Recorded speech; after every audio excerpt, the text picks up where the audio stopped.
lights are out and you stumble in the dark. You kept pushing on, but then you went too far. When your ship has sailed and all your dreams are lost, everything is wrong, you feel like it's your fault. Just remember, I will be there for you, baby. Remember, there's nothing out there to get you, don't forget it. When life throws lemons, just call me. Just call me. Just call me.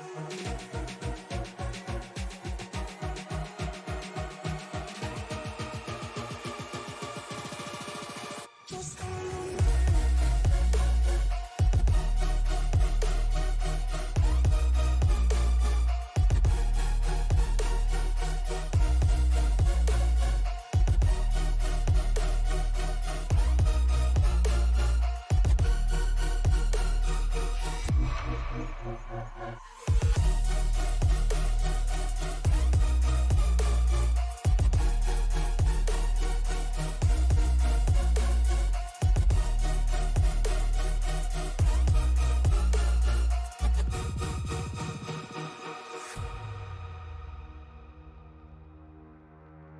You're stronger now than you ever been.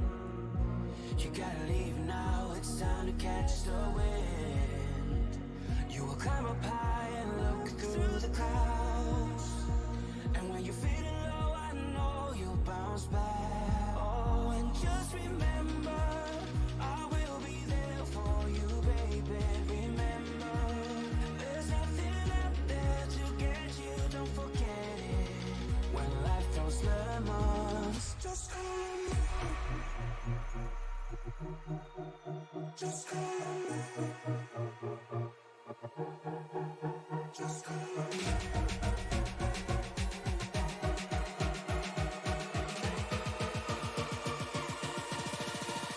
Just call me.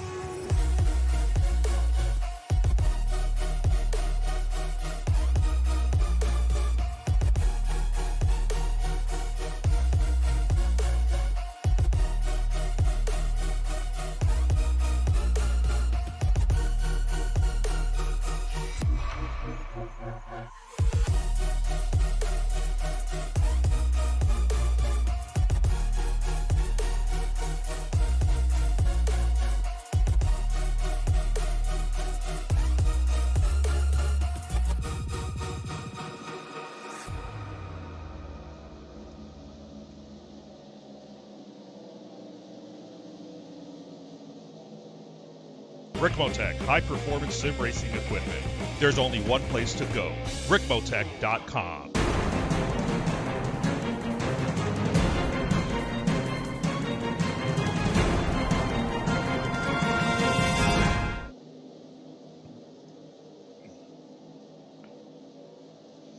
Welcome to beautiful Las Vegas, Nevada, in the Ricmotech Truck Series as we go to round number 6.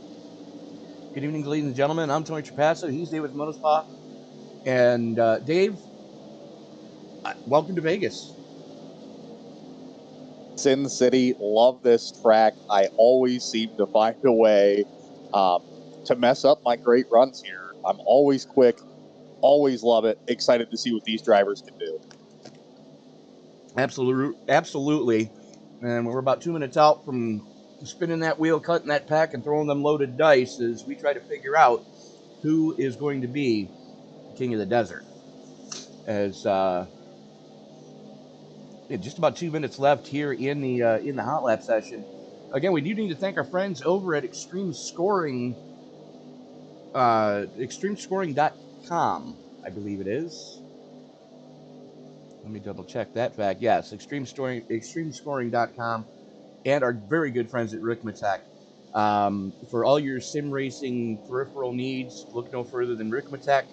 If you're a league owner and you want something a little bit easier than having to deal with the other major points gathering website, they who shall not be named, And so if you want something different than that, and if you don't like to deal with trading paints anymore, you need to look no further than Extreme Scoring, because they have their own database of, you can store your league's point system there.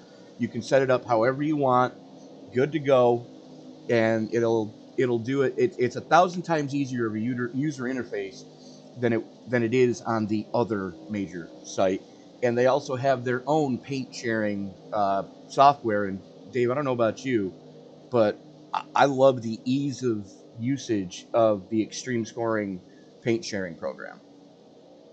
It makes it so much nicer, and just having all the drivers on the same paints. We know that the other websites can sometimes cause issues. Absolutely love it. Great idea. Can't say enough about it.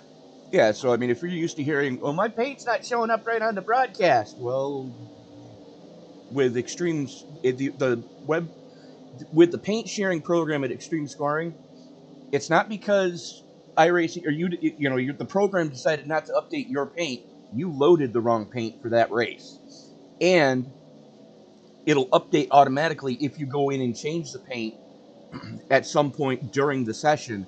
It'll automatically change the paint on the broadcast end of things. So I love the ease of usage of that. As the hot lap session comes to an end, let's jump on over into qualies. 10 minutes on the clock, and Rob Hayes is going to be the first one to roll it. There is Rob in the Beer Store 99. I'm absolutely digging that paint scheme. I really am. And mind you, folks, I'm on the wagon, but just the base paint scheme to that truck is sharp. Same scheme we saw last week. It was great. Absolutely love all the trucks in this league. I don't think anybody really has a boring paint scheme. No, they don't. And if they do, they don't have it for more than maybe a week because they were new to the series. So Hayes going to be the first one to put it on the clock. Tom Myers also out there in the I Am the Weapon 77. Kerry Cleaver also on the clock. There he is. That bright green spoiler makes it very easy to tell where Kerry is at all times. As Hayes coming out of turn number 4 with a good head of steam on his first flyer. Let's see what this one's going to give us.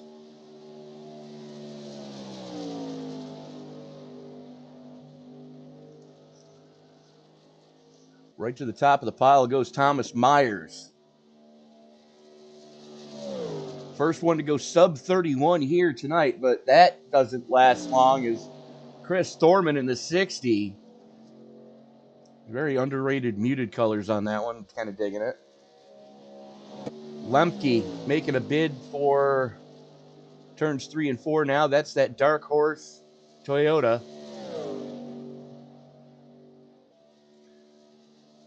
Lemke had a great run going last week. Until he did. Until one of 3 Toyotas in the field. And yeah, 4 Toyotas in the field. Yes.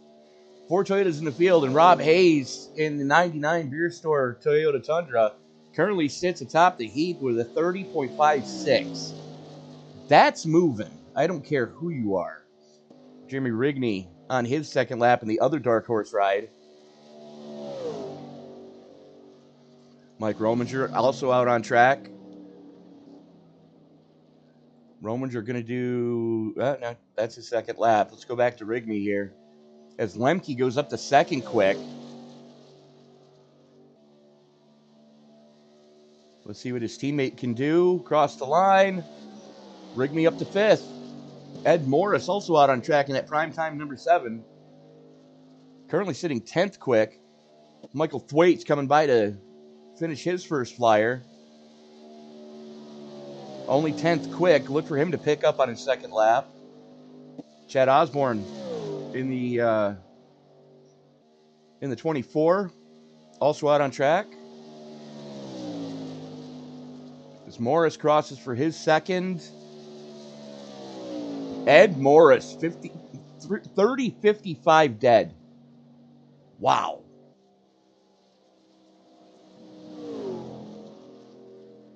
Chad Osborne goes up to 7th quick. Let's take a look at Sean Corcoran as he's coming around to finish his first flyer. Everybody's kind of giving up the first lap so they have something for the second lap from what it looks like. And especially for the truck package, I feel like there's just a little bit more speed to be found going that route, and it certainly seems like our drivers here are proving that point. 36s, 35s, these guys are flying. So far, everybody in the field is sub 31. That's impressive. I don't care who you are. I don't care what league it is. If the entire field goes sub 31 of those that did late time in qualifying, including Josh Wren in the 14, who currently sits 14th out of 15 trucks. We're still waiting on David Killow to post his first time. It's Killow coming to the stripe for his first lap. 13th quick. Wren coming out of 4 now for his final flyer. This is either going to be really good or really bad. Does improve his time, does not improve his position, though. As Killow coming through 3 and 4 at this time.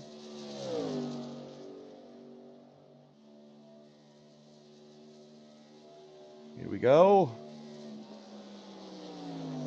11th for Killow, so only he and Josh Wren really didn't pick up a ton on their second flyer. But that does it for all 15 trucks that are in the session currently. Right now, Ed Morris Jr. has pole position. Rob Hayes, Chad Osborne, Justin Lemke, Kerry Cleaver running out your top 5. And with that, we are going to step away, pay a couple bills. Don't worry, you're not going to miss a thing. We're going to go side by side in case anybody else decides they want to tip their hand for qualifying. This is Sim Racing Media.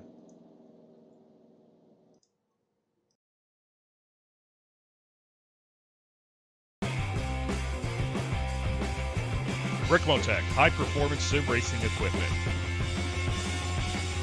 Whether you're just looking to have fun, train for race day, or become a serious esports competitor, Ricmotech has you covered. Hundreds of name brand parts. Support from experts that love sim racing. Trusted by the pros. There's only one place to go, Ricmotech.com.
Ricmotech, high-performance sim racing equipment.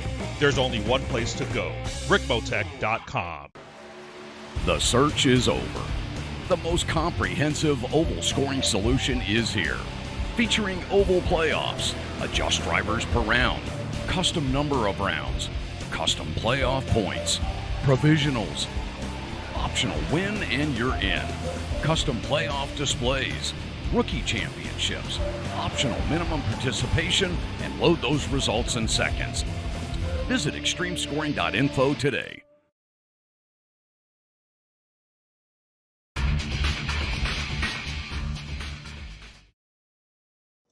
And we are back at Vegas, just waiting for the timer to click down to 0 on qualifying attempts. It looks like if you're not out on track already, you are not getting a time. But the good news is, David, we've got 15 trucks here, so the track's not going to be overly packed. These guys are supposed to have some room to make some lane changes, and this should lead to pretty decent racing tonight. Well, you say we should have room, but I'm looking at these times, seeing the entire field here, basically within 2/10, and I don't know about you, but 2 truck lengths from first to 15th as far as qualifying times, that's impressive.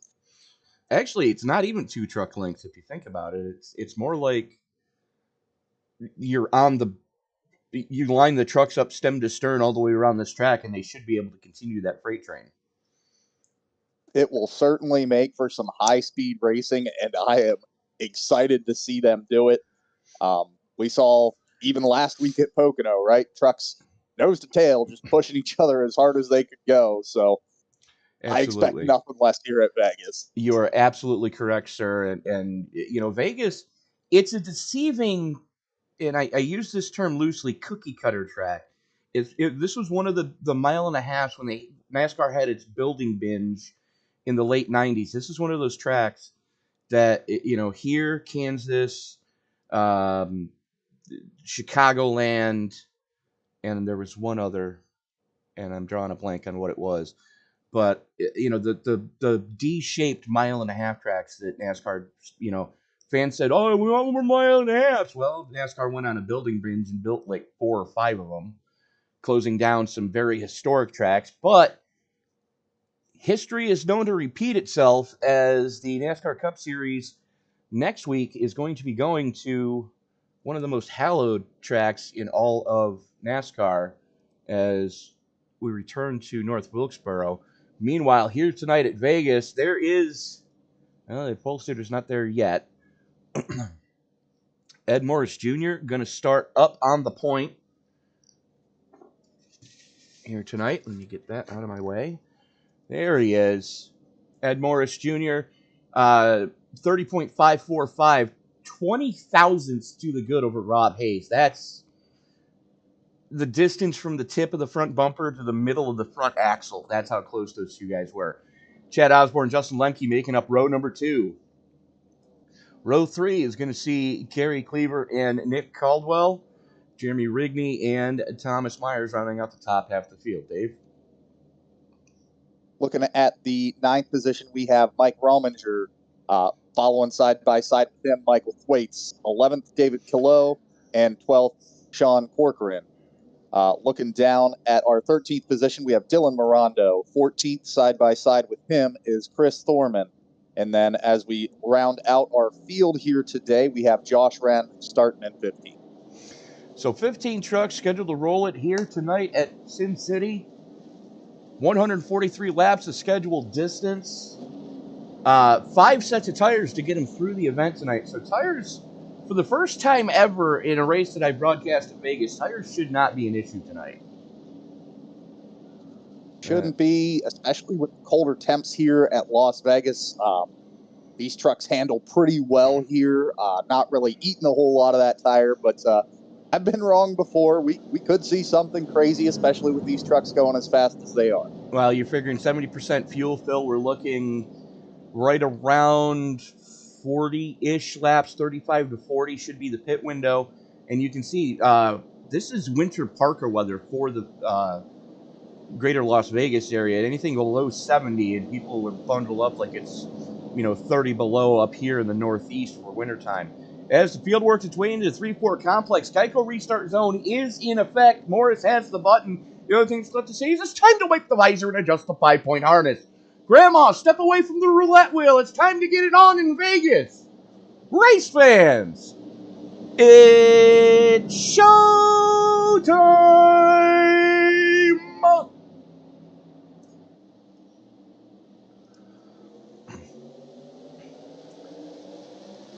Green flag comes out. So far, everybody playing nice side-by-side action through the entirety of the field so far.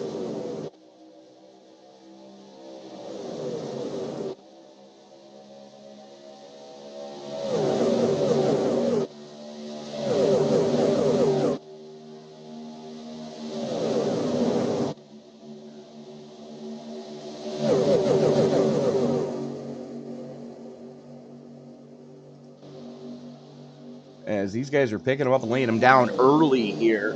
Morris and Osborne glued to each other right now at the front of this piece. Hayes drops back to third. And Dave, I don't know about you, but this is what we were expecting. 100%. Drivers side by side, pushing each other, finding those spots. Of course, starting to organize themselves a little bit into some lines. I think we were just talking about it a little bit ago. We expect to see a train driver's nose to tail. Like we said, last week, Pocono, these drivers were doing it. We expect to see them do it again and just really push these trucks as hard as they can. There's Rigney looking to the inside of Lemke for 6th right now. Those two Dark Horse teammates playing nice in the early going anyways. As looks like Chad Osborne went up to the top side to make a move on Morris. The only problem is Rob Hayes filled the gap that he left. Now Hayes shuffled up to the top lane. What's the old saying? What's good for the goose is good for the gander? It is, and you know, outside line, inside line here at Vegas, there is something to be said of each. Have to come off the throttle a little bit in the Cup Series and ARCA cars here, but in the trucks, I'm pretty sure that there's not a whole lot of lift, as these drivers are really putting the speed down, keeping that loud pedal as close as they can to the floor heading through these turns, and just trying to find every position they can get with it. At least on fresh tires, you can get away with that. As we were watching this battle for the lead, as Caldwell making a bid for 3rd right now on the low shelf. Osborne shuffled back on that outside lane, and this is a little bit different than we're used to seeing. Normally, it's that second lane that pays the dividends, but right now, tonight, here at Vegas, it looks like you want to be a bottom feeder.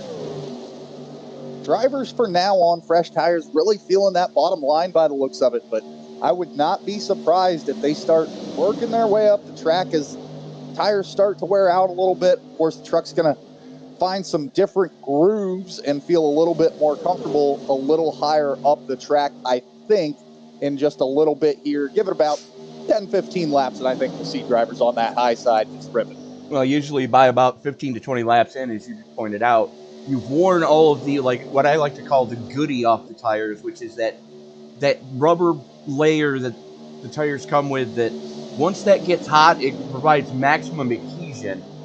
But you've worn that off by the time you get to about 20, 25, or about 15 to 20 laps, depending on how hard you're running. And I think we're probably going to be in store for some long green flag runs here tonight, as Hayes makes a bid for the lead. And he's looking to bring Caldwell with him. Making that clean low side pass there in 3 and 4 as they head back to the line. He will get his lap led this time by. All important bonus point for Rob Hayes. Caldwell looking to get one as well, as Chevy helping a Toyota. Be still my heart. Not anymore, though, as now Caldwell looks to the inside. He's been seeing what everybody in front of him's been doing, and Caldwell, to the point, your biggest mover so far, sitting +5. Nicely done by the 13.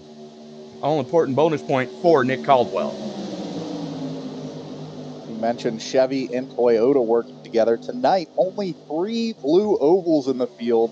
Highest running blue oval, of course, being in 4th place of Kerry Cleaver. Pretty impressive that the only Ford in the top 10 right now is up in 4th. Certainly working that truck and looking to gain a couple more positions here. Well, Cleaver showed us last week, too, that, you know, he's got speed. That truck is, you know, not anything to really shake a stick at, as far as, you know, never count him out. Let's put it that way. I think that's probably the easiest way to say that, is never count him out. It's Ed Morris, currently one of our biggest movers. The only problem is he's in the wrong direction. Down to 6 from starting on pole. Looks like he and Nick Caldwell decided to swap spots there, as Caldwell started in 6th, now leads the race. As we got some battling going on behind them here. That's the 15 of Colo going after Rominger. You know, and there's some names to this league that you never want to count out. Rominger and Thwaites are two of them. The other one would be Ed Morris. Jeremy Rigney, Justin Lemke. Never count any of these guys out because they know how to get this done. 100%. Possibly a little strategy going on there for Morris. I noticed that he did move up to the high line, but on top of moving to that high line, he's following right behind that 99 machine of Haynes.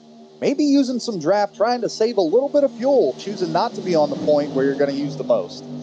Well, I remember I said earlier that as far as tires go, normally, to get to 143 laps, I'm only seeing like 3 or 4 sets.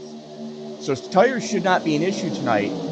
But every time I have come here, Kansas, and Chicagoland, those 3 tracks, they actually turn into fuel mileage races. So yeah, I've got to commend both Morris and Osborne for what they're doing right now.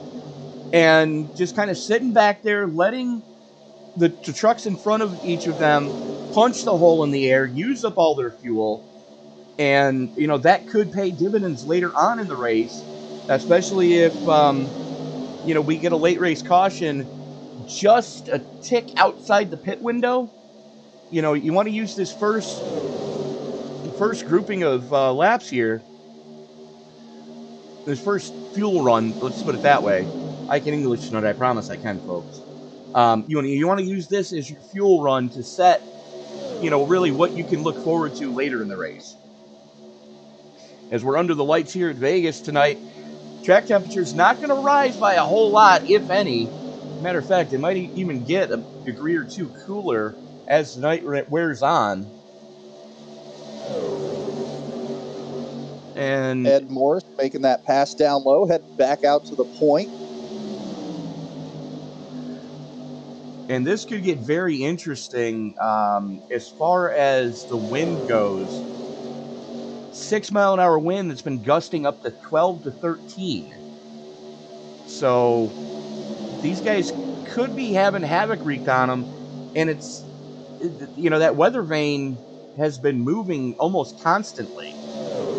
I mean, right now it's a headwind down the back straightaway.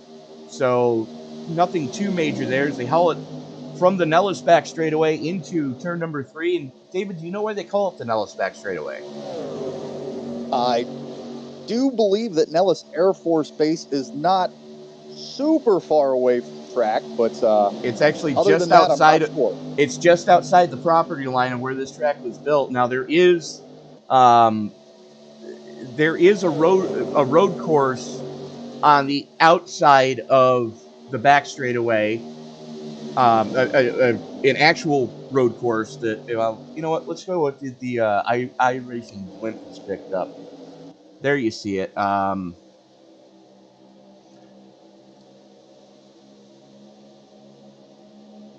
And I stand corrected. That's camping back there.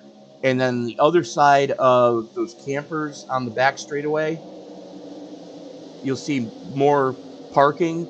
On the other side of that is the Nellis Air Force Base. So here we go. Bid for the lead. Hayes and Morris door to door.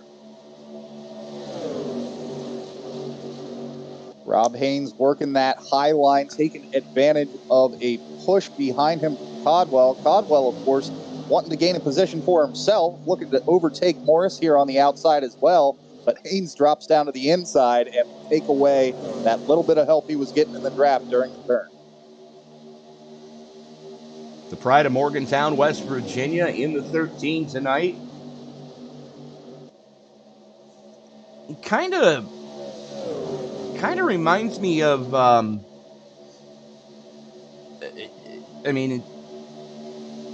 the doors, anyways, kind of remind me of the way that Eddie Van Halen had the Frankenstrat painted. The first time, before it was red with white and black, it was white with red.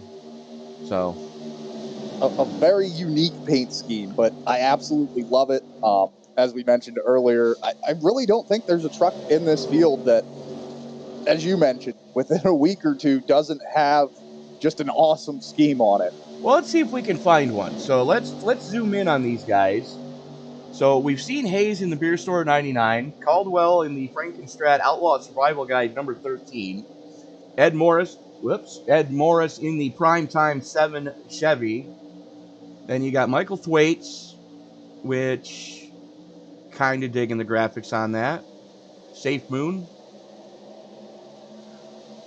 And there's Rominger with the Killer Bee looking paint scheme. Chad Osborne in the Extreme Scoring 24. David Killow out of High Point.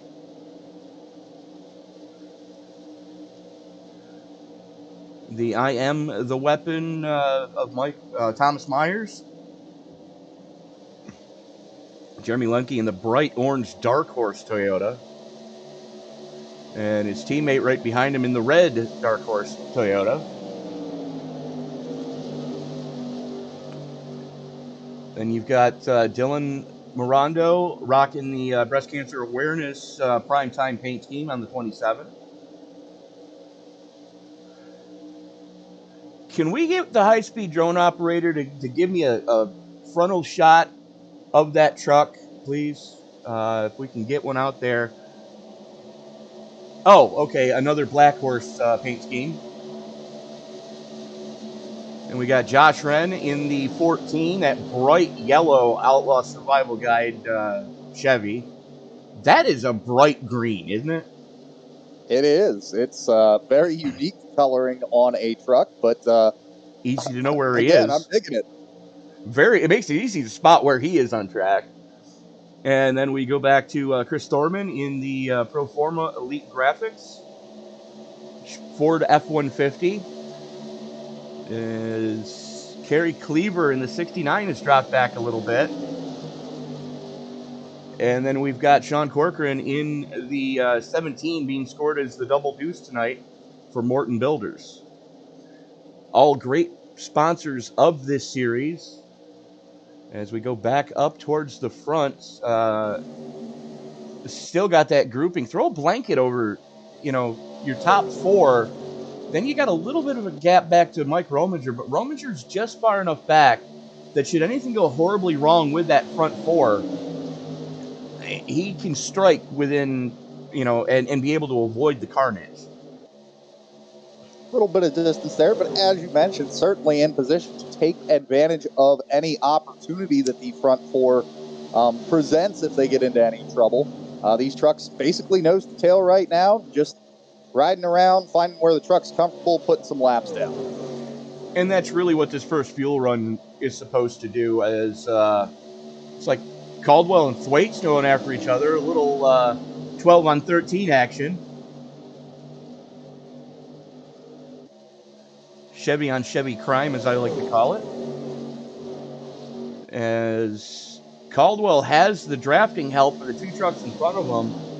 Thwaites doing what he can to try to side draft, but it's a little early. He doesn't want to put a lot of faith in netcode in the early going. We're only working lap 27, getting ready to put 27 in the books of the 143 scheduled here tonight. I'm Tony Trapasso. He's David Modespaw. Thank you for watching Sim Racing Media and the Extreme Scoring Ricmotech Truck Series. Again, we wouldn't be here tonight without those fine folks over at Ricmotech and the folks at Extreme Scoring.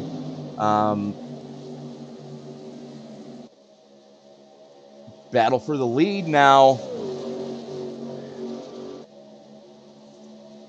As Morris backs off, gives a little bit of breathing room going into one. Looks like Morris is just using this early going session to time his runs. Timing some runs, feeling out the draft, seeing what the truck does, of course, in all different levels of rubber on those tires. We've seen him up front on some fresh tires. We've seen him drop back on some fresh tires. Now here kind of mid to late run, he's behind Haynes again. Feeling out the draft, as you mentioned, checking some runs, seeing what he can do possibly later on in this race. I'm expecting sometime within the next 5 to 10 laps, we're going to be seeing wholesale pit stops as everybody's starting to just run low on fuel. There is Thwaites in a heavy battle. Rominger up the gut, 3 wide. Thwaites had it well spotted, wisely backed out of it. Seeing some opportunity and taking advantage of everything he could with that run there, sending it up the middle. Well, here we go. Caldwell Colo, Josh Wren, and Kerry Kleber all bringing it pit side here on lap 31. So I may have been a few laps off on my initial calculations. And if you it's also very possible, especially with the track that we mentioned, could turn into a fuel mileage race. These drivers are starting to plan a little bit backwards and finding that fuel window opportunity. See a spin out of the 27 making his way onto pit road there. Dylan Mirando almost got it all wrong. Let's go back and take a look at that one.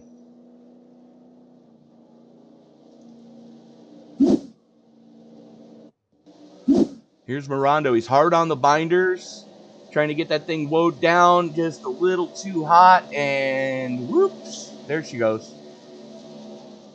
Luckily, he didn't hit anything. Looks like he caught just enough of that banking as he was trying to get it slowed down that it just upset the balance of the truck.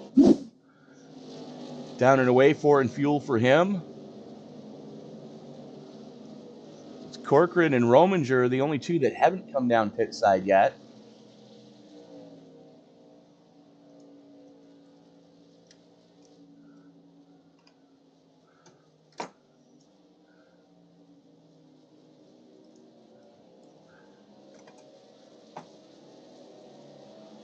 Corcoran, of course, seeing that opportunity, making his pit stop here. Rominger making it plainly aware that he is coming in early. All the way down on the apron so far. The question is that truck still running? Yes. Barely, but he's running. Keeping those RPMs nice and low, making sure not to make any mistakes as he makes his way on the pit road here. Certainly can't blame him. Running on the apron, it can get a bit slick down there. It can, but it's the safest way to do it to make sure you don't bring out a caution. And problems for Lemke and Thwaites.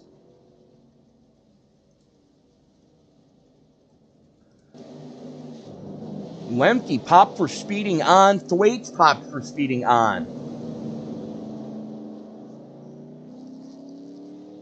And Thwaites looks like he hit something. Thwaites certainly looking like he has some damage to that rear bumper. Not sure what happened. Possibly trying to get slowed up for pit road and taking each other. Yep, there it is. Misses the commitment cone. That would explain why he got held. And that would also explain why Rominger was so slow getting to pit road, because he was having to avoid all those trucks that were down there. We go back to live action. That is really shaking this field up, as your closest battle right now is between these two. That is Kerry Kleber in the 6.9 and Dylan Mirando in the 27. They run stem to stern right now, as we've got a battle starting to heat up back here for 6 as well. Josh Wren, currently your biggest mover at +8, sits in 7th.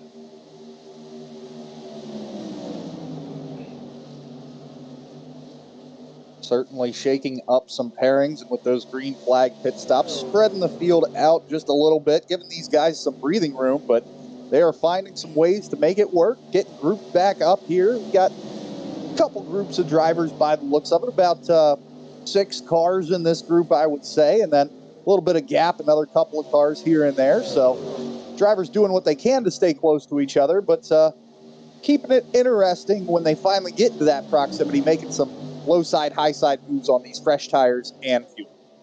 Doesn't look like Josh Wren is really wanting to push the envelope right now. He's legitimately fallen back, but nothing really wild. But how about Chris Thorman? He's really turned the wick up in that Ford. Thorman taking advantage of those 4 fresh tires, but that's exactly why Wren's running back. Wren looks like he made a fuel stop only. You are correct, sir. Call, saving a set for later, maybe. both he and Nick Caldwell went fuel only on this stop. Apparently they know something we don't, because I don't know what they're thinking. Unless they're trying for track position, but Ren was running up front as we've got a battle starting to heat up for the lead again. Rob Hayes on the low side, Ed Morris on the top shelf, as they're looking to kind of cross over here. And then they've got a 2-second gap back to third place, Chad Osborne. And he's got almost 3 seconds back to that man, Nick Caldwell. And Caldwell's starting to lose a little bit of ground, being as he is on the original set of tires he started the race on. Again, planning this race backwards. Maybe they're just hoping for that late race caution, looking to have a set of sticker tires that maybe nobody else is going to have if there is an issue later on in this race. But Ed Morris certainly taking advantage of his stop, getting back to the point, using those 4 fresh tires, and Haynes, of course, following close behind there. Absolutely. The other close battle is back here, 6th, 7th, and 8th, as that's Chris Thorman in the 60, the highest running Ford right now in 6th, Jeremy Rigney and Dylan Mirando right there with him, and then you've got Kerry Cleaver not too far back, and then you've got a 3.5 second gap back to Josh Wren, who is on the tires that he started this race on and has done nothing but slide back. I can understand what they're doing, but you've got to put yourself in a position to be able to actually use that set of tires in the late going to try to make those moves in traffic should we go into overtime. Got to put yourself in position to do it, but of course you can't have the strategy if you don't make the bold call early. Trucks were fairly close together on the first run. Maybe drivers thinking that they might see a caution later on in this race, but certainly as the way it sits right now, drivers spread out and being fairly nice with how much room they're giving each other when they're making these passes. I just don't see it. Well, I mean, let's take a look up here with Nick Caldwell as he's dropped to 5th, as Tom Myers has gotten by him, now drops to 6th. There is Caldwell. Take a look at the last time by. 30.91 for Thorman, Rigney 30.94, Mirando 30.05, Caldwell 30.95. So he's almost a full second off the pace right now. And compared to new tires, he's a second and a quarter off, roughly. Certainly having an effect on the pace of the truck there. Have to wonder if they would make this gamble later on in the race. Maybe that's all it was. I see all these other drivers taking advantage, taking these 4 tires. I'm going to roll the dice here. It's early on. I have enough time to recover. Let's keep it on old tires, get the advantage on pit road, try to make a couple of passes that way. Just certainly not paying off speed-wise for them on track here. Yeah, absolutely, because the turns are just so sweeping here. And this is a progressively banked track. There's more banking up in that second and third lane coming through the corners than there is down towards the apron, that mayonnaise stripe, as I like to call it, down on to signify where the racing surface ends and the flat starts. There's more banking the higher up you go. So, and you take a look where the 13 is running. He's running that upper lane, and just as I say that, he makes a liar out of me. But he's not right down on that white line. He's about a truck width up off of it to try to get the track to help turn that truck. Yep, certainly using the advantage of the track there. Was just going to say that to help get that truck turned. Keep some nice speed through the corner. Looks like he's diving down to the inside and then taking full advantage of that kind of difference in the banking between that first and second groove almost. You just hit the nail right on the head there, as we're still watching this little slugfest going on. That's Thorman in 4th, Jeremy Rigney in 5th, Dylan Mirando in 6th, and Tom Myers in 7th in the 77. As we got a bid for the lead Rob Hayes sent it going into 3 on Ed Morris Jr. And Morris trying to battle back on that second lane. That's the first time we've been able to see that tonight, is somebody actually make that second lane work. Our front row certainly seeing a lot of each other so far tonight.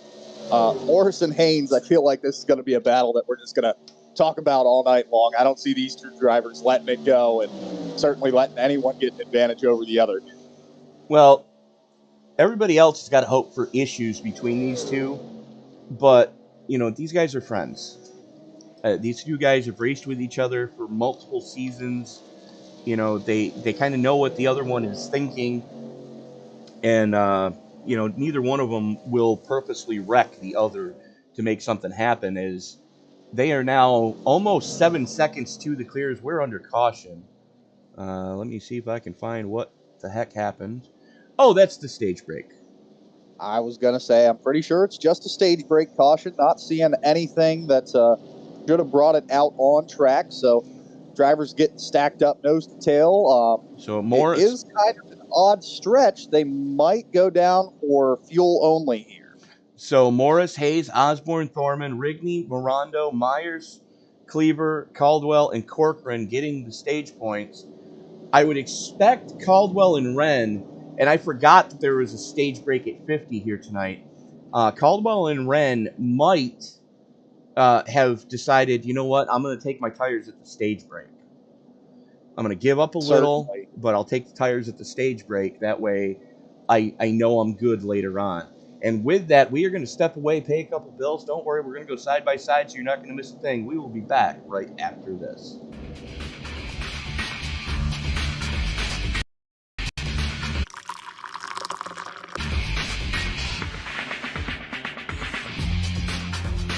Allow Extreme Scoring to do the work for you.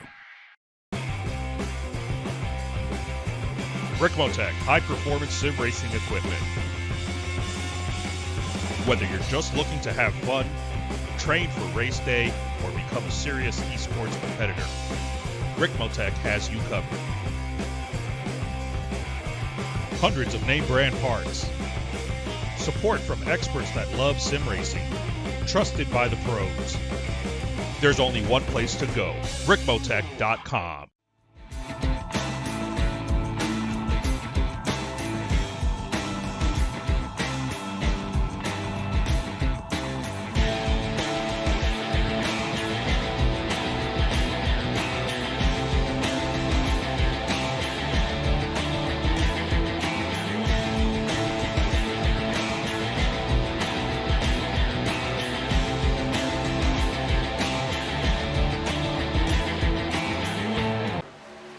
The search is over.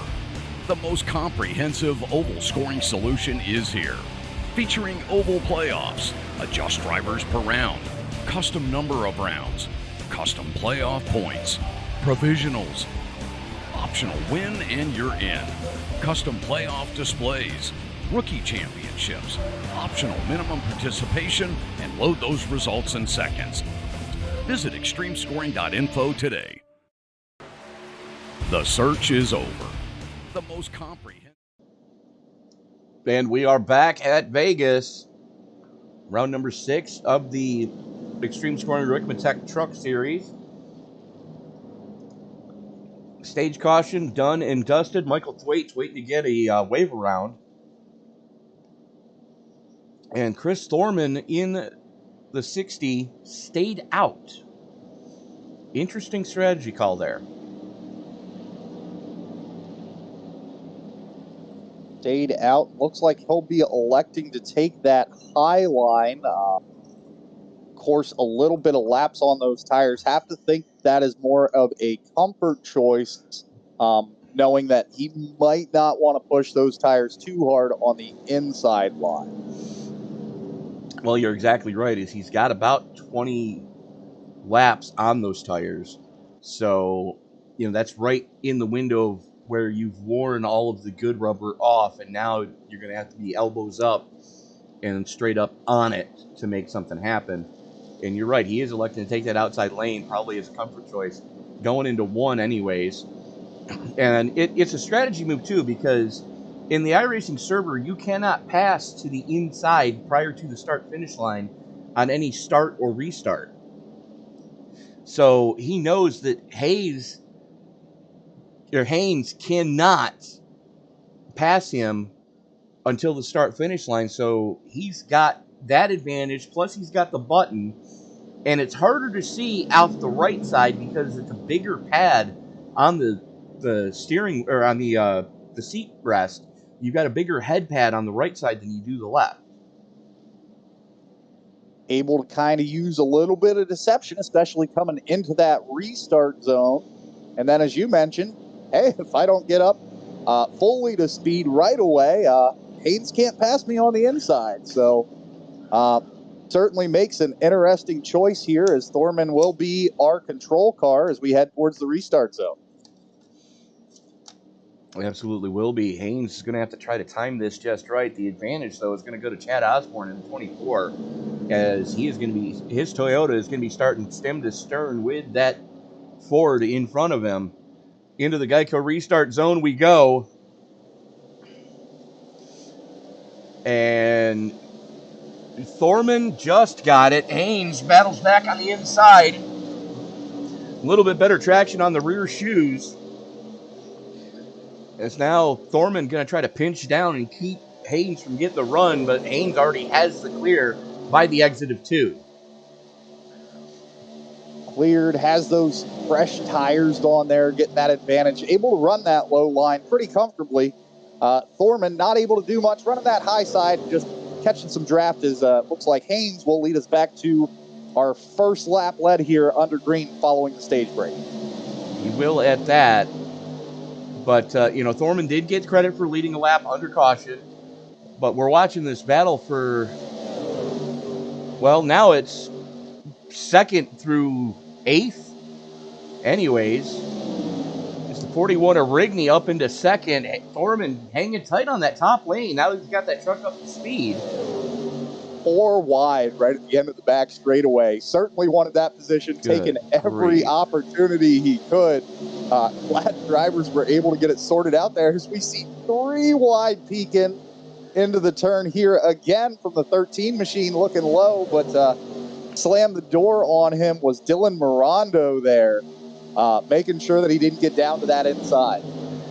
Well, now there's a couple of guys that are already on their 3rd set of 5 sets of tires.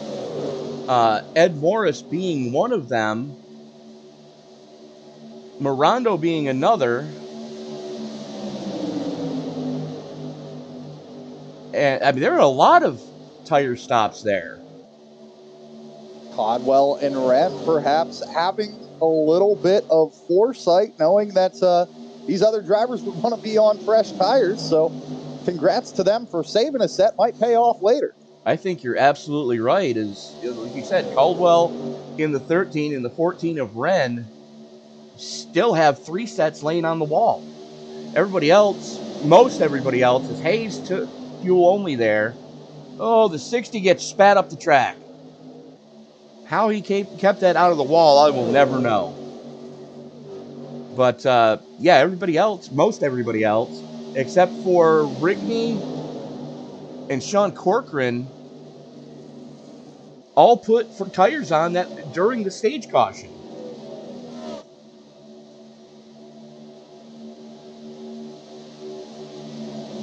Drivers finding their way back nose to tail here, certainly using that draft to their advantage, seeing speeds upwards of the top 180s, almost pressing into that 190. So drivers really pushing the most out of these trucks as they can. Very impressive to see these drivers keep it nose to tail. Saw the 15 and 60 there just a little bit ago. Make a little bit of contact, but still keep it straight, High speeds, drivers doing what they can, keeping this race green. Love to see it. And that's something you come to expect out of the extreme scoring Ricmotech Truck Series, is these guys will put on long green flag runs. As a matter of fact, that's why they went to the stage caution this season, was just to tighten the field up again to make the racing like this. Because we all know, after one green flag pit stop, you get a lot of separation. because you got guys charging the line, you got guys that are taking it easy to the line, make sure they don't speed, and then when you get back out on track, you've got 5 and 6 seconds worth of separation in some areas. So, they threw those stage cautions, bunched this field back up, and now, we got the battle for the lead that's 3/4 of a second over where Rob Hayes is. Now, mind you, Hayes is on the same set of tires that he put on back on lap 32. So everybody else around him right now, including Dylan Mirondo, who's plus 10, your biggest mover in the positive direction,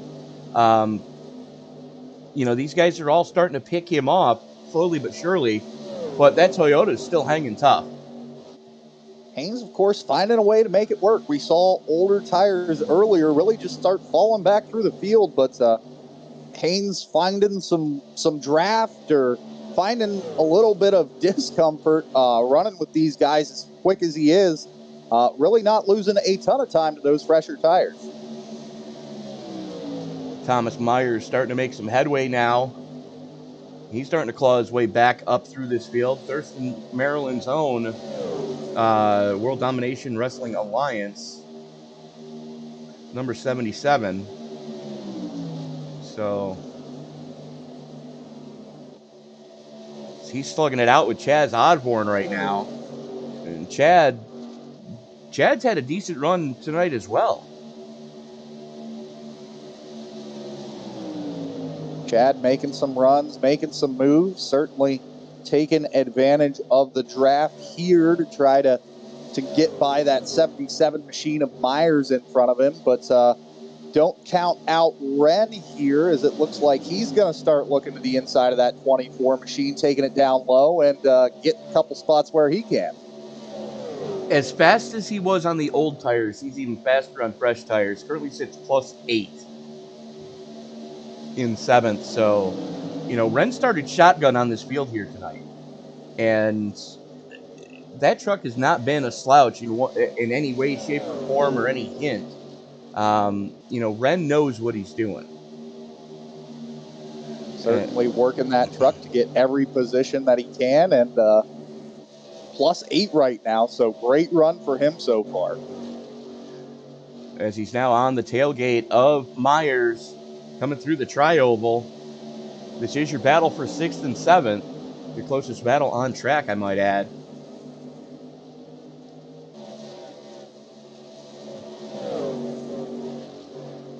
Now Ren with the advantage down the Nellis back straightaway. Has the nose out front. Myers going to try to battle back. Not going to happen as Haynes clears him going into 3.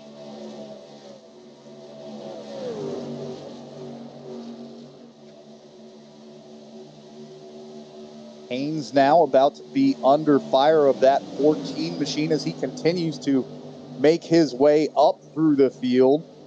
Certainly Haynes taking a look now at some of that harder tire wear compared to these other drivers to fuel only, as we mentioned during that last stage caution there. Ren on about the freshest tires you can have as he took advantage, putting those 4 fresh stickers on there at the break. Let's take a look at the lap times here.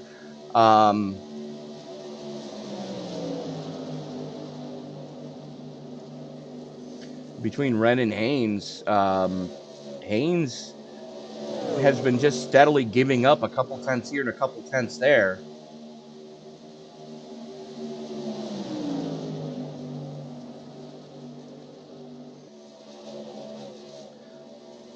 And you can see Kalo right now in the 15. He is working the inside of Haynes now, and he's just been steadily chipping away. And now here comes the 77 of Myers.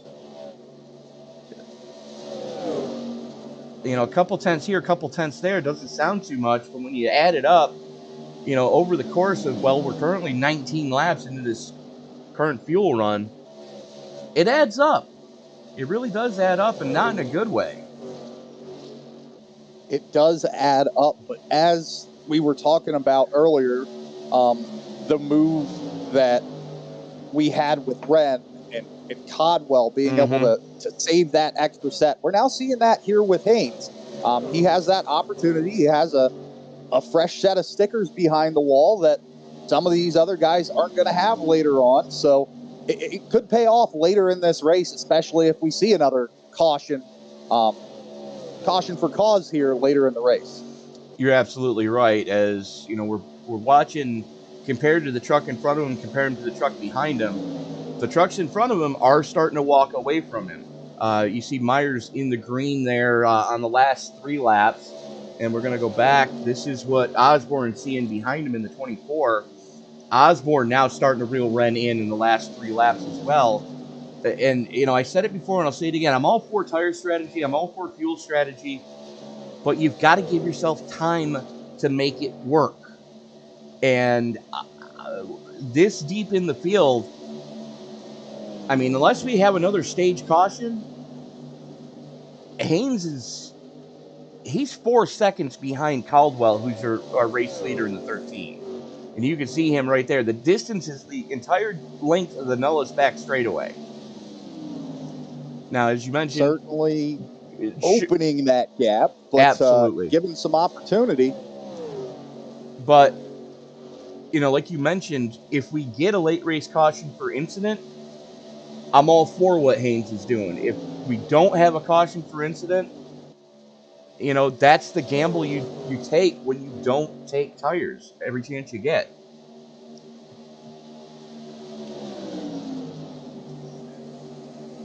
Well, bless his heart for trying, you know. Drivers taking advantage of the fact that they are at Vegas, as you mentioned, just gambling with some of these strategies, but we love to see it. Seeing these drivers right now, nose and tail, 1, 2, 3, lining up with that draft. Of course, Caldwell being the point man, Morris followed by Moran. Your top 3 are second to the good over that man in 4th place. That's Kerry Cleaver. But we've got a tie for biggest mover. Is this Dylan Morondo in 3rd and Josh Wren in 5th, who's working on David Calo right now. Calo all over the tailgate of Wren. And, you know, that truck definitely woke up. Both him and Caldwell, both those trucks have woken up. Come alive, shall we say. I can English. I promise I can, folks. You know, ever since they were able to get the fresh shoes put on at the stage break. So, you know, those 2 trucks looking very strong here as we are just past the halfway mark. Those drivers, of course, having an opportunity to feel what some of the worst tire wear that we've seen so far in this race felt like. So I'm sure they were glad to have those fresh tires on, and possibly gave them a little bit of an advantage knowing how much harder they could push these trucks, seeing how much tire wear they had after that long. Well, we're looking at 26 laps since the stage caution. And, you know, this is where you got to get those elbows up. Now, Chris Thorman has already come pit side. He came down on lap 66, so right around 34 laps.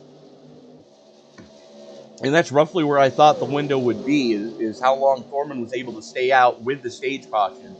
But under green flag action, under anger, you know, it's going to be a different story. But right now, Thomas Myers has reeled in the 15 of Calo, and Myers, the last couple of laps, has been quicker.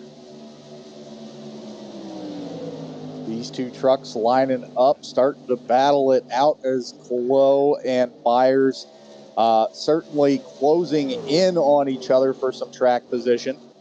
Should make an interesting battle as they're following decently close behind the number 14 of Josh Wren there. Have to see if this turns into a 3-way battle as that draft starts to take effect and can really get Myers can really get pushed up to Wren there. Well, let's see what lap 78 is going to give us. Calo battles back. Or no, I'm sorry. Calo gave up more time because he's in the red there. So Calo is steadily giving up time to Myers, but they're both steadily giving up time to Wren, as Wren's got half a second to the clear now, as these 2 guys are just slugging it out behind him as Calo on the defense over Myers. Drivers still running that low line, even though tire wear is starting to become a lot more difficult, as we mentioned. Looking at about 30 laps now from that previous stop. But they're still running the inside line, pushing these trucks as hard as they can, not really letting up and moving closer to those higher lines. They're pretty close to that white line through both of these turns, 3 and 4 and 1 and 2. And you kind of got to wonder what would happen if Colo went up a truck width to a truck width and a half off of the mayonnaise stripe, like right about where where Myers was on that lap. Myers must be paying attention to what I'm thinking. So let me turn that little dealie off so he doesn't read my thoughts. But here we go. Colo now starting to late apex 3 and 4. And that lets you get straighter sooner to really squeeze on the power. Because right now, we are 32 laps into this fuel run. And those tires have got to be just, those dogs are barking. Looking like both of these drivers now starting to make use of that seam that we mentioned earlier, right between that first and second groove where the banking is just enough to help get that truck to turn. But certainly not letting off of each other, as we still see these drivers within a few hundredths each lap. You battle back one way and you get taken on the next lap back for just about the same amount of time. So these drivers certainly keeping it close, running very consistent lap times with each other. Well, if you take a look, too, right now it's Maryland versus the Cadillacs as David Colo out of High Point, North Carolina. And here we go. Morondo and Caldwell bringing it pit side. As does Cleaver, Wren, and Colo. So we're 34 laps in under Anger. That man leads by 5.5 seconds right now. And growing. And you go back to Myers there in the 77. Rob Haynes in the 99 stayed out. Justin Lemke stayed out. Morris goes pit.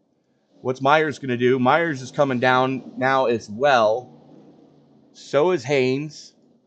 Lemke brings it pit side to cut off that undercut. As we are about 60 laps left in this one. Let's take a look at Morondo. He might be coming back in. No, coming out now. Okay. So Morondo's just coming out of his stall. Morris, Lemke, and Myers. Looks like 4 tires for Morris. 4 tires for Myers. 4 tires for Haynes. Did Lemke join that battle? Yes, he does. A little too late in the race to be gambling on tires. There's Morris coming out of the pits now. Here comes Morondo with a good head of steam, though. Morris still our current leader.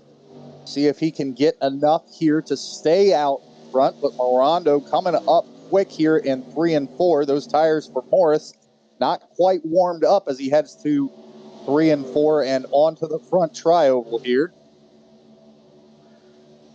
Morondo, though, with a good head of steam, about a 5-mile-an-hour difference. The only thing is, Morris able to defend on the low side as Morondo missed the turn-in going into 1. Morondo certainly coming with a full head of steam, maybe coming in just a little bit faster than he thought, had to use that high line to scrub off some speed. Morris, of course, keeping the advantage, keeping the lead right now with Morondo looking to his outside. He is at that, and you can see the draft for Morondo. Morondo getting there, but not. He's using Morris as a fuel pig right now. This is shades of Talladega at Vegas. He's letting Morris punch the hole in the air. Morondo's just riding in his wake and trying to save a little bit of fuel here. I mean, we know that this is not the money stop. These guys are all going to have to stop at least one more time for fuel. The question is, who's going to have tires left? I think Morris only has the 1 set left. I think Morondo's in the same boat. Caldwell still has an extra set laying. This 99 of Haynes has an extra set laying, and so is the 14 of Wren. Everybody else is currently on their third set of tires. At this point, there has to be about Except four, Thorman. maybe 5 drivers at most with an extra set of tires there. Morondo certainly pushing this truck as hard as he can, hoping to see these laps stay green, knowing that he probably only has that one set left behind the pit wall there.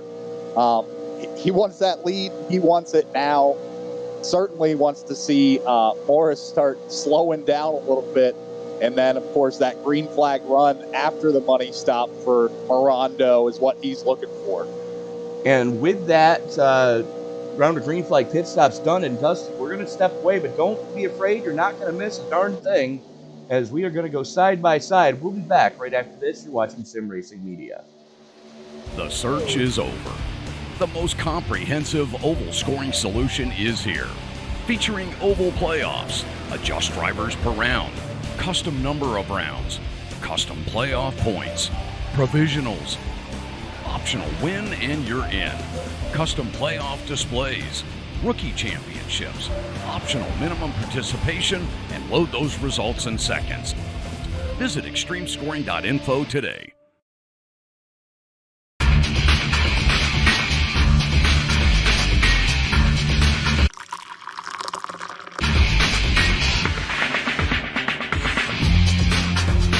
Allow Extreme Scoring to do the work for you.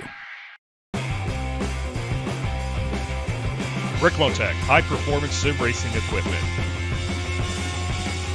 Whether you're just looking to have fun, train for race day, or become a serious esports competitor, Ricmotech has you covered. Hundreds of name-brand parts. Support from experts that love sim racing. Trusted by the pros.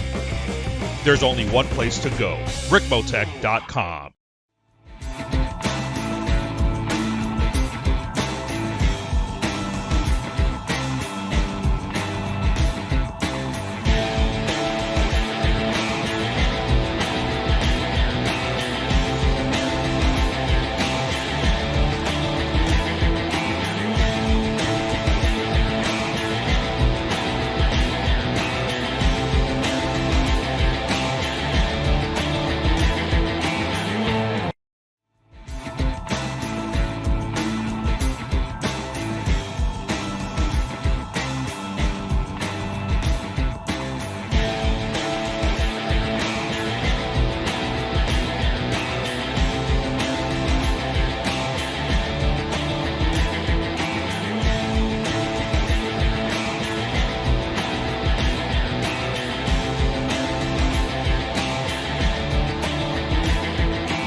And we are back at Vegas for the Extreme Scoring Ricmotech Truck Series, round number 6 here in Sin City. He's David Modespaw. I'm Tony Trapasso. Thank you so much for making this a part of your Tuesday evening.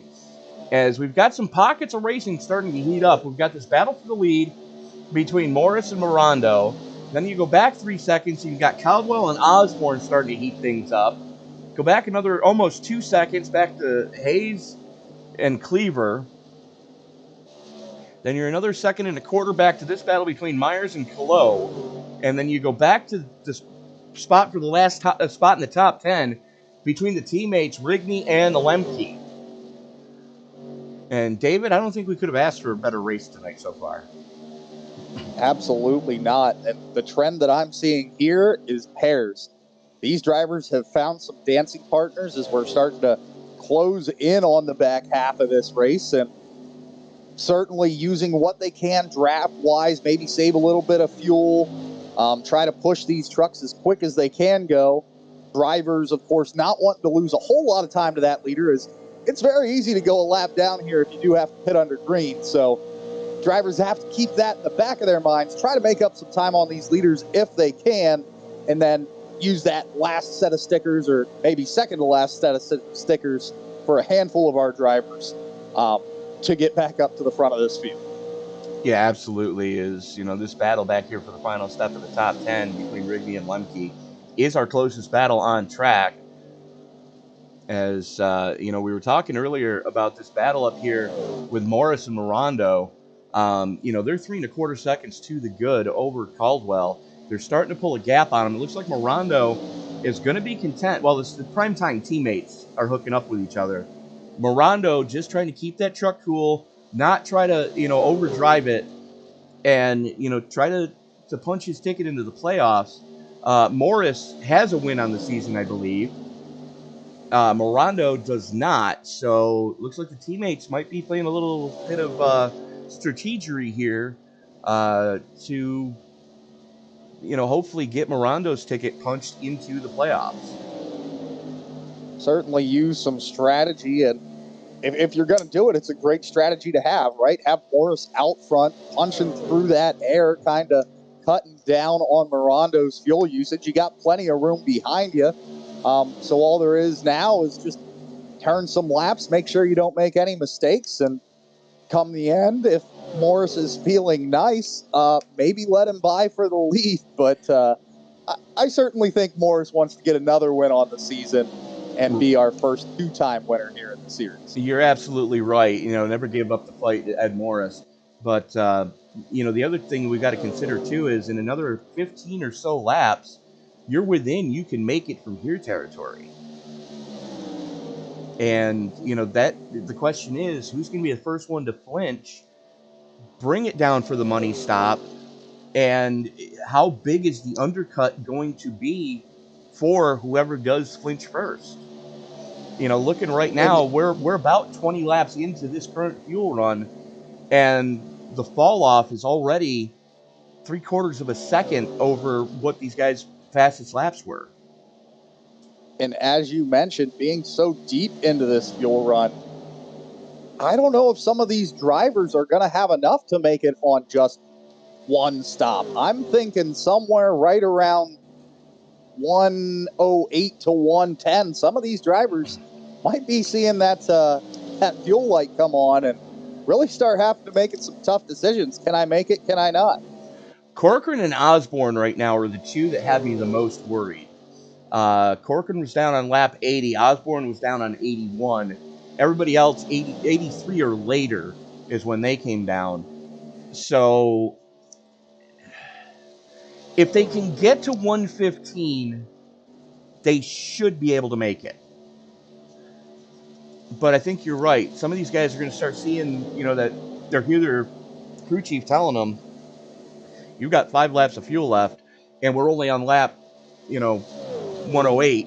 And then you've got to really go into fuel conservation mode for that last sprint to the finish. That's provided we don't get a late race caution. As a driver myself, I can tell you right now, if I was a chief sitting on top of that box, or if I was in their seat driving, certainly the only thing I would hear if somebody else was spotting for me is, hey man, give me some more lift. Save me just a little bit of fuel. As you mentioned, that perfect lap kind of window right there at that 115 mark, but it's certainly stretching this fuel run to its absolute limit, seeing if these drivers can make it. It absolutely is, because, with these guys coming down in 83, to get to 115, you're looking at, roughly 33 laps. So that's right about where we've been seeing guys come in. It is lap 30 to 35.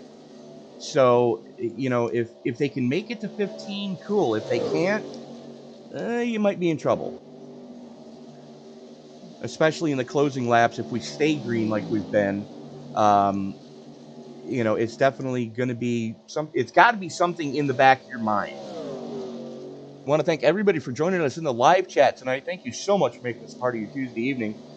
Tyler Hawkins, thanks for checking in.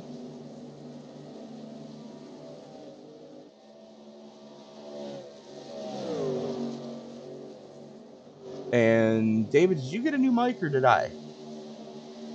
I believe it's just you for now. I certainly have Okay. one on standby that I'm looking to start using. Just didn't have quite enough time to set it up today.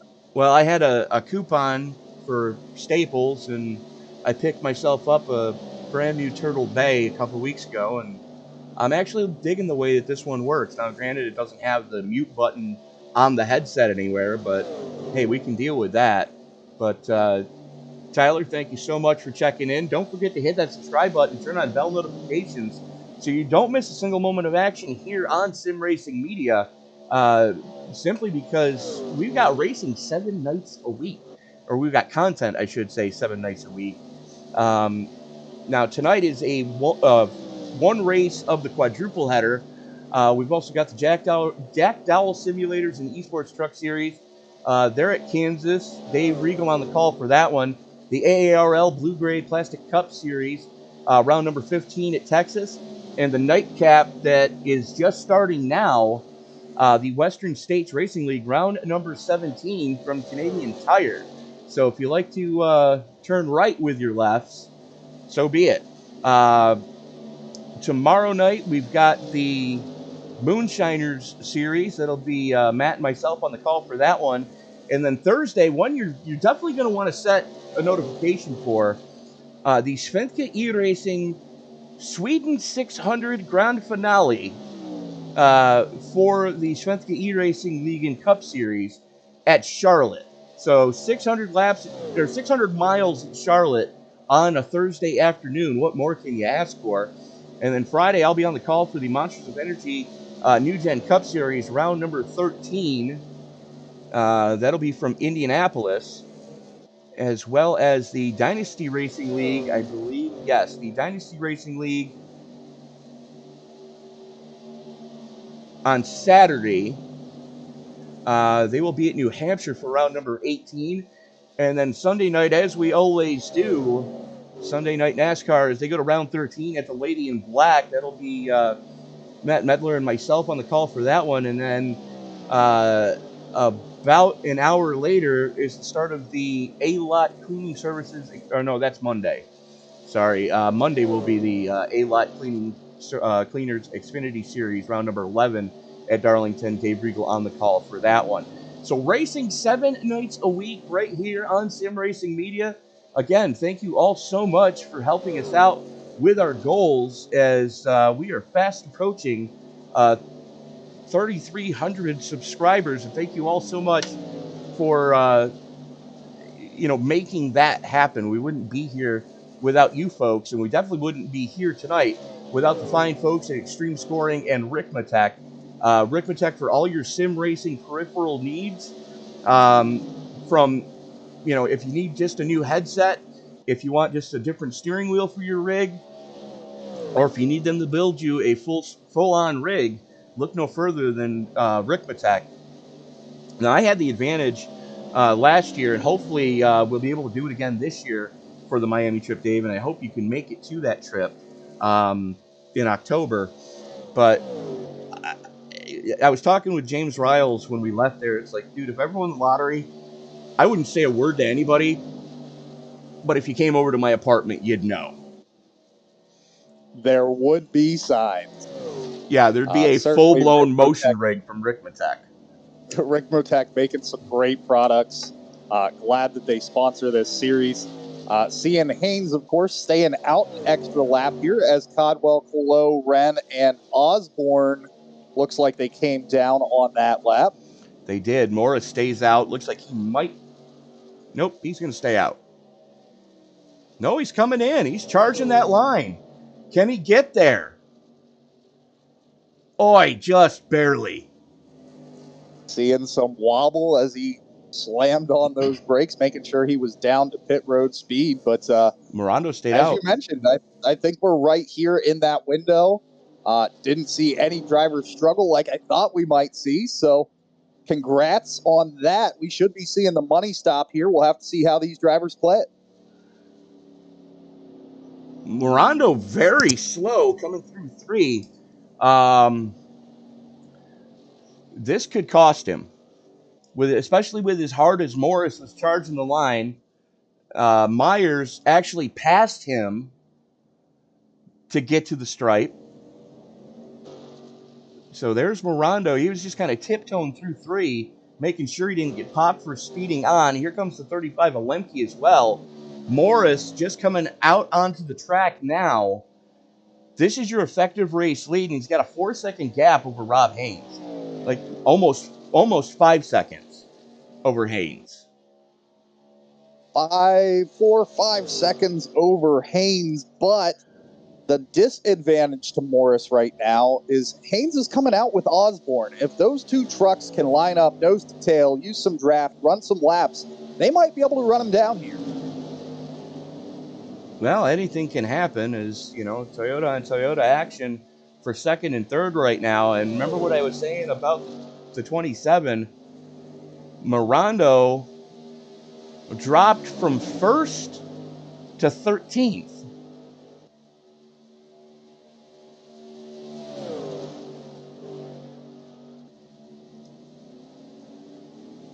Just now making his way out of pit lane, getting up to speed, as you mentioned, all the way back to 13th.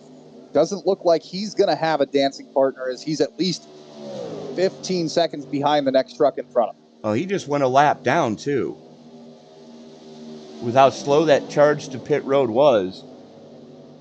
And Michael Thwaites, God bless him, he was trying to get that engine fixed. He's almost there, 30 seconds in his pit box, trying to gather as many points as he can. The only problem is he and Chris Thurman are the only 2 trucks a couple of laps down right now. Morondo is in the free pass position. Should another caution fly, as here comes the 13 of Caldwell to pick off the 27 as well. And that should have been the money stop. And drivers certainly should have enough to the end. And there's only a couple of teams that still have a set of tires laying on pit road. The 13 of Caldwell, the 14, why am I not seeing them? Of Wren, and the 99 of Haynes all have an extra set laying on pit road. Everybody else is on their final set. Those drivers, of course, electing early on in this race, we'll say, to not take that extra tire stop. We saw Caldwell and Wren, of course, do it under those green flag conditions. And then Haynes do it at the stage break. Certainly paying out some great dividends right now for Haynes. We find him in second place. Osborne close behind, pushing him up towards Morris there. Here's the only possible issue I can see with that. If we do get a late race caution, there's a lot of teams that don't have a set of tires laying on pit road. So we're going to see a lot of fuel-only stops on if we get a late race caution, like if we have to go into overtime. So those 3 guys are going to be very deep into this field when the green flag flies, and they're only going to have 2 laps to get it done. On top of not having the time to really get things done, you're going to be around a bunch of teams, as you mentioned, that are going to be on older tires. You're really going to have to tiptoe your way through the field. Should make for an interesting strategy if we get to see it come to fruition. But Haynes and Osborne right now, nose to tail, one of our closest battles on track, just pushing up towards that leader, already cutting about an entire second off of Morris's lead so far. Absolutely have, as Haynes and Osborne starting to reel in Morris, and Morris has a little bit of breathing room, considering that that man sits between himself and the battle for second, and Morondo can kind of hold those guys up, because that's Morris in front of Morondo. There's Morris with 0 trucks between him and Dylan Morondo. Hayes and Osborne, they're starting to reel him in relatively quickly. Certainly not having the advantage of draft together. These 2 trucks should be able to come up and overtake easily. that would allow, of course, Morondo to hop in at the back of this line, start gaining some time, and maybe get his lap back the hard way. We'll have to see how that plays out, but on fresh tires, anything is possible. Well, as long as he doesn't do anything crazy, because right now he's in the free pass position. So should that late race caution come out, Morondo will get one of his laps back. Actually, there's only one down, so he will get that lap back, I believe. Yes. One lap down for Morondo. But let's go back to this battle for 5th, 6th, and 7th. As those guys run in stem to stern, that's Thomas Myers, Gary Cleaver, and David Calo. And, I mean, these guys are just picking them up and laying them down right now as they are starting to reel in the 13 of Caldwell. Caldwell, though, unfortunately, pretty much running by himself right now on an island all to his own. And that 3-truck Tango behind him is starting to reel him in. It was a 7-second gap. It's now down to just under 6 with 17 laps to go. The advantage for Caldwell being that he does have quite a bit of space there, but 3 trucks lined up nose to tail. These drivers are pushing the limits of what you can see speed-wise here. Is on the last lap, they all topped out at 186, so drivers absolutely moving. Compared to Caldwell there, we saw a top speed somewhere around the 180 mark, so 5-6 mile an hour difference. That draft really can work for you. It will. The other thing to consider, too, is the fact that if we do get one of those late race cautions, Haynes, Caldwell, and Wren.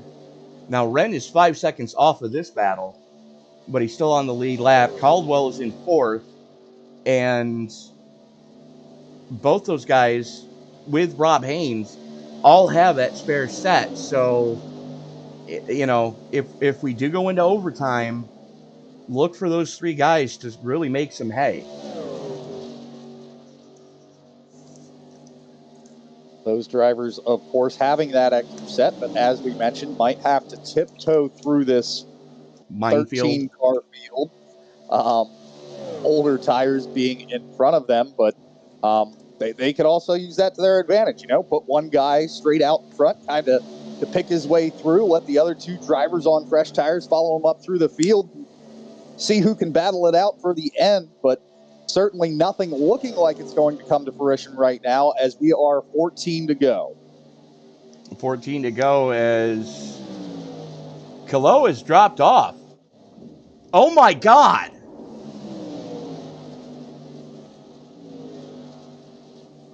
Huge hit there for Calo. Not what was 100% that? sure what happened. Well, let's watch this as he's coming through 1 and 2 right now.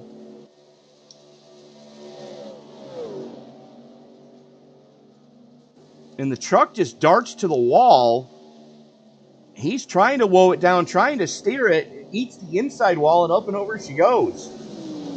Have to think that was some sort of equipment issue there.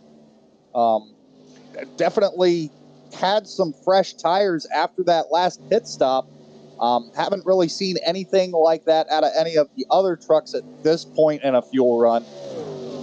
Certainly has to be something going on there. That looked like a hardware issue because that truck just went up to the wall, and I don't think he had really control over it because he saw. I mean, you heard him trying to slow the truck down, but he had no steering. Just shot straight to the right on it. That's a hardware issue. That's a steering box failure. And thankfully, he's okay. There's our first, thank God this is a simulator moment of the night.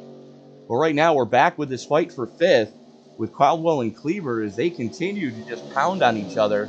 Ed Morris Jr. currently out to 2.5 seconds over Rob Haynes, who's got 2 seconds over Chad Osborne, who's got another 2 seconds over 2 3/4 seconds over Nick Caldwell, who's 5 seconds up the road from this little fracas between Myers and Cleaver, as Myers starts to pull away from Cleaver as we are 10 to go.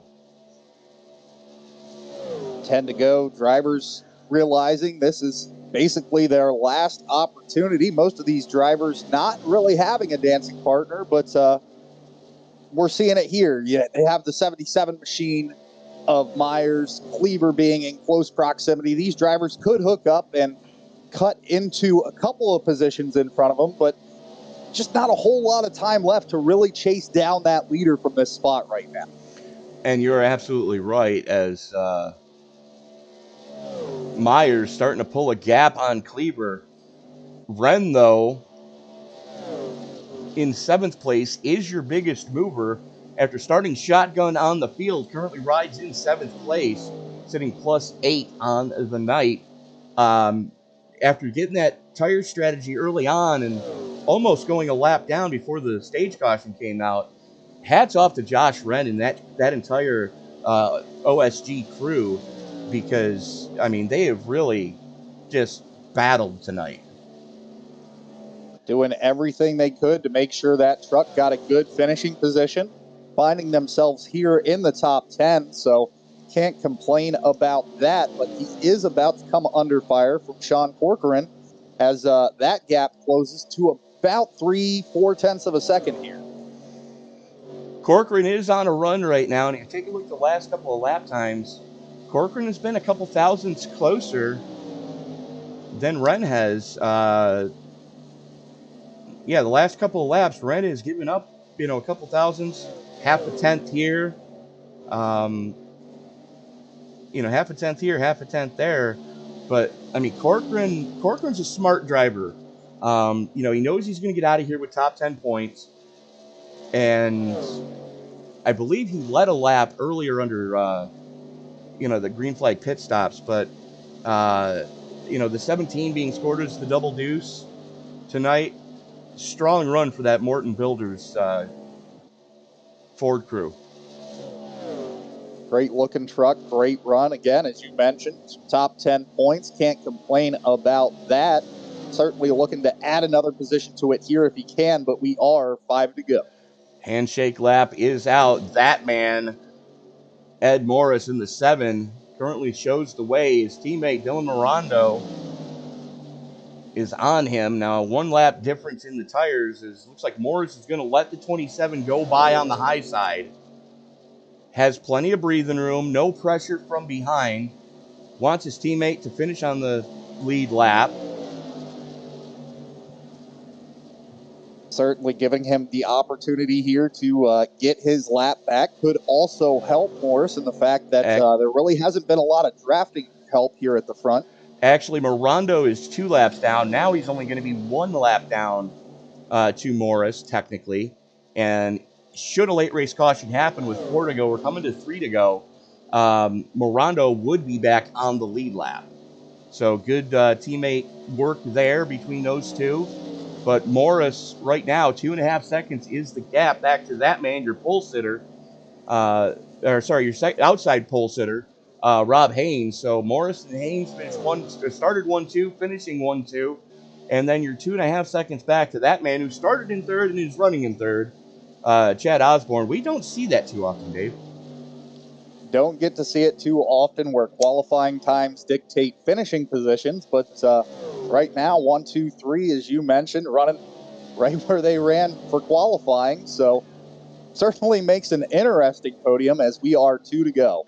Popsicle sticks in the air. Morris in command of this one, 2.5 seconds to the good over anybody else near him. And just what a performance out of that primetime racing team tonight. They ran 1-2 for quite a while with Morris and Morondo. As the white flag is in the air, we are racing back to checkers, David. Back to the line, regardless of what happens. Morris showing the way. Haynes behind him, of course. There was a battle for the lead earlier between those two. Now a 2.7 second gap.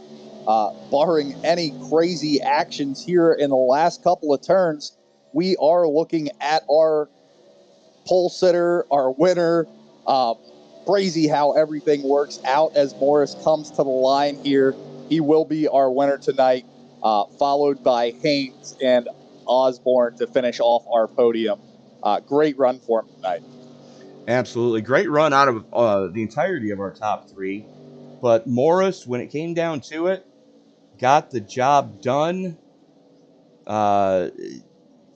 He might have been in trouble had, this race gone into overtime. But, all things considered, wasn't too shabby.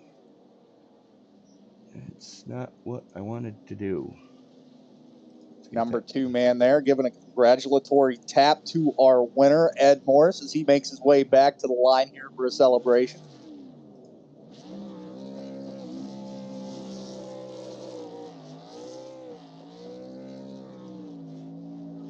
Ed Morris burning it down here at Las Vegas. Great win for him in Sin City. Has to be happy with the result. Qualified first, finished first. Haynes coming in second, Osborne in third there. Absolutely. And Dave, I believe you've got our race winner, the Pride of Bloomingdale, Georgia, with you now. Ed, this is Dave and Tony up at the booth. You got us. I got you, man. Great win there, man. Not often you get to see the pole sitter finish the race in first, and on top of that, having 2-3 behind him, also qualifying in those positions. You had a great run today. You were absolutely stunningly quick. You were battling it out there for a while, 1-2 with Haynes, and then, of course, teammate Mirando. Tell me what was going through your mind as these laps started to tick down. Just keep doing what we were doing. Don't make any mistakes. We played the pit strategy right at the beginning of this thing. Fortunately, we got it right this week, and then, got back out front and was on the fresh tires and had the speed, and, we got back out front, and it was just cruising from there for the most part, and it was going to come down to, I think, me and Dylan there. And then unfortunately he ran out of fuel and didn't, he cut himself too short. And, but it would have been a fun to the end there. And I was a little worried that Rob and those guys were going to catch me, man, because those guys were ticking off laps and they had draft help and I didn't have nothing. But it, I don't know what happened there, but it kind of evened out and I started pulling back away. So Those overall, guys great night. Using the draft to try to catch up to you. You were quick all night. You mentioned the pit strategy earlier. Was there any point in this race, we saw it from other drivers, where you thought that maybe not taking a set would work to your advantage, or going for that fuel-only stop would really pay off?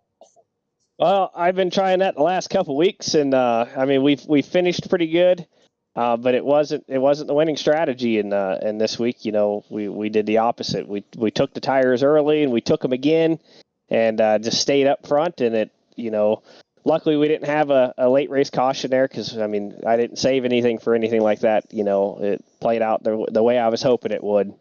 So that's always the gamble. That's the gamble with these. You're so limited on tire sets here in these races. There's just exactly enough for you to take every stop. And if you have any cautions, if you didn't save something or play a different strategy, you'd have been screwed. Glad to see it pay off for you this week. Going to give you this opportunity for some thank you sponsors and shout outs. Congrats on the win. Yeah, appreciate it, man. Just a big shout out to everybody at Extreme Motorsports. All our sponsors, our staff, our fans, our members, Ricmotech, Frank, and those guys all over there. Appreciate all their support and all their help. Anybody needs any sim racing equipment or advice or help building some stuff or rigs, they got everything over there at Ricmotech, man. Go check those guys out. Extreme Scoring. Give us the website one more time for Extreme. It's extremescoring.com. Okay, so I did guess the right ending to that earlier in the race. I do apologize. But now you guys have a whole slew of league peripherals on that website. Talk us through that, Ed. As far as what do you mean by that? Well, your scoring interface for league owners, in my opinion, is 1,000 times easier than the other major hosting service that a lot of leagues use. But that's not all you guys offer over at extremescoring.com. Yeah, that's the biggest thing. We also offer our paint software, and we're in development on a couple of new features and different things that we're working on that'll be out at a later date. But yeah, if you're looking for a way to manage your league and to do everything for you all in one place, Extreme Scoring is where to go. Schedules, rosters, championships, playoffs, paints, everything is ran through there. It takes me 2 seconds to upload the results after tonight. It's just click of a button. It's all through the iRacing API. Everything's interfaced. Everything's connected. It's a dream. It's real easy. And your if you're paint a league software owner out there, it's crazy not to use something like this and take advantage of it. I mean, we came from doing spreadsheets and everything manually and spending hours getting things built and set up sheets to where it can interface on a website. We have all that at a click of a button for you. So go check us out over at Extreme Scoring and get yourself set up. Well, my favorite thing that you guys have is your paint sharing software. It is so easy to use that over the other major paint sharing website that's out there. Your website. I've seen trucks update during practice a couple of times where drivers go, "Oh crap! I forgot to put my XMS Ricmotech Cup Series paint scheme on my car," and all of a sudden, they're coming out of the pits, and all of a sudden the car just flashes white for a brief second, and it's right back into the new paint scheme. And I mean, the way that you guys have that set up is the way it should have been done in the first place. And I thank you so much for making that interface so easy, Ed. Oh yeah, man, not a problem. It's great. It's a great feature. We're happy to have it and happy to provide it for our members. Absolutely. Ed Morris, congratulations on the race victory. And I accidentally closed the schedule. Where are we next week? Oh, I don't know off the top of my head. I'd have to look. Fair enough. I don't feel so bad now. Ed Morris, we will definitely see you next week. Thank you for talking with us, and best of luck to you then. Appreciate it, man. And joining us now is the driver of the number 99 after starting outside row number 1 and taking that gamble on the stage break of going fuel only. Rob Haynes, all things considered, can't be too disappointed with a podium finish here tonight at Vegas. Yeah, Tony, I'm feeling pretty good about it. I mean, Ed had the truck to beat. He was fast there. Yeah, and I did take tires on that stop. I just took 2 lefts. I wanted to save 2 rights just in case there was a late caution or just, you know what I mean? Anything can happen. And I thought I might be sitting in the catbird seat if something happens, but it didn't. And we ended up going green there to the end. Great race. Congrats to Ed and Chad behind me there. He took no tires on that stage break as behind me, and I don't know. We tried to hook up a little bit, but we just couldn't get back to Ed. So fun race. Well, we knew you guys had something laying on the wall still. I just wasn't sure if it was 2 or 4. But Rob, all things considered, you blistered one out there in qualifying. You fell back a little bit at the start of stage 2, but you battled and battled and battled. And how sketchy was it trying to get on pit road here tonight? Yeah, a little bit. There's a transition, Tony, and it's very steep. I don't know what the degree is from the flat to the track, but yeah, it can get a little bit squirrely and throw you out of line. And there's a big concrete wall to your left, so I mean you don't want to get too thrown out. So you got to check up early and or get off the track early. And I don't know. When I sailed in both times, I think I was under pretty good control. Nothing was locked up, I don't think. And I don't know. It was a good fun race. And yeah, it's hard on these long races to get some strategy. We got the fuel pretty calculated out with tires, and I don't know. Good job on Ed there for taking 4 at that stage break. I think that was the key to the race right there. Well, it was a good recovery drive for you, too, coming home on the podium. But we're going to let you go celebrate with your team. Who do you need to thank before we turn you loose? SRM for the broadcast and everybody watching. Thank you. Ricmotech for sponsorship on the series. Extreme Motorsports 99 for getting us all together on Tuesday nights. Loving it right now, and I'm going to be looking forward to seeing the points after the next couple of races. I missed a race a ways back, and just looking forward to get back up into the top 10. Well, with bonus points tonight, you should claw your way back into the top 10 going into next week. But Rob, again, congratulations, and we will definitely see you next week. Appreciate it, guys. Thank you. And Dave, I believe you've got the driver of the 24 with you now. Chad, this is David up the booth. You got me. Got you, David. Great run out there today. Towards the end, saw you working with Haynes trying to chase down our winner, Morris. Tell me what was going through your mind there. And you guys were ticking back some seconds. Did you think it would work for you? Yeah, I knew I was off the call once the first pit stop we made. I did not take tires, or the second pit stop, I should say. The stage during break. the stage break, correct. I did not take tires, and then from that point on, I knew I was off after the second pit stop, and we kind of evened out and everyone did their thing. I knew we were going to be behind, and then when I came out that last pit stop and we were all even, I saw Rob coming through, and I was like, man, I'm going to get behind him and see if we can catch Ed, because that's our only hope at this point. And then I started... we were reeling them in decently, and then I started getting tight and getting really hot. My car started flashing, so I had to poke the nose out a little bit, and then I knew I was going to lose the right front, but I went ahead and tried to push anyway. But all in all, fun race. Congrats. You qualified third. You finished third. We're going to turn you back to celebrate with your team, but before we do, is there anybody you'd like to thank tonight? Yeah, I would like to thank Extreme Scoring for sponsoring me this season. Extreme Motorsports for putting on the racing. SRM, you guys for putting on the broadcast. You do a great job. Ricmotech for sponsoring the series, and then a quick shout out. My buddy Kevin Ford was in the room with me today, hanging out during the race, so that was fun. And always appreciate what Ed and Greg do for the truck series. So that's who I have to thank. Thank you guys. All right. Congrats again on that third place finish. Have a great week. We'll catch you next week. Thanks, David. Appreciate it. And with that, David, we got another one in the books for tonight. Certainly do. Running here at Vegas. Saw some drivers take some gambles. For some, it paid off. For others, well, you see the results. You do see the results. And speaking of results, they are up on your screen right now. The 15 truck finishing order. Ed Morris, Rob Hayes, Jed Osborne. We just spoke to those three gentlemen. Nick Caldwell and Tom Myers running out your top five.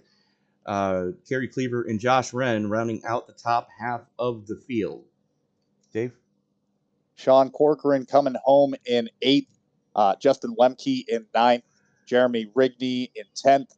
Dylan Mirando having that tough last minute, just running out of gas, as we heard from his teammate there, finish. Coming home in 11th. David Colo there in 12th. Chris Thorman, Michael Thwaites, Mike Rominger, finishing multiple laps down. Of course, those drivers trying to get those repairs done just didn't have enough time to do it. And they're not going to have enough time to do it. But one thing you do have enough time to do, if you want to check in on the other series that we are broadcasting tonight, you can swing on over the Western States Racing League round number 7 from Canadian Tire. Trucks on a road course is so much fun. You need to go check over there with Count Demoney. It's Mike Demoney holding the fort down for that one. Be sure to join us tomorrow night for the Moonshiners Cup Series. That'll be an 8:20 Eastern Time start on that one. Myself and Matt Metler on the call for that. And then the Thursday, the afternoon race, the Svenska iRacing Ligan 600 grand finale at Charlotte. So, 600, the Swedish 600. And you're not going to want to miss anything on that one. That point standing is very, very tight going into the season finale. But that is going to do it for us tonight from Vegas. Thank you so much for joining us for the Extreme Scoring Ricmotech Truck Series. We will be back next week with you. And let me just double check to see where the heck we are. We will be at Richmond next week. So 3/4 of a mile, going from a cookie cutter to not a cookie cutter It's going to be fun when we go into the deep into the heart of Virginia. He's David Modespaw. I'm Tony Trapassa. Reminding you, ladies and gentlemen, that until we meet again, and as you walk down the road of life this week, do us all a favor. Don't play in traffic. Ricmotech, high-performance sim racing equipment. There's only one place to go, ricmotech.com.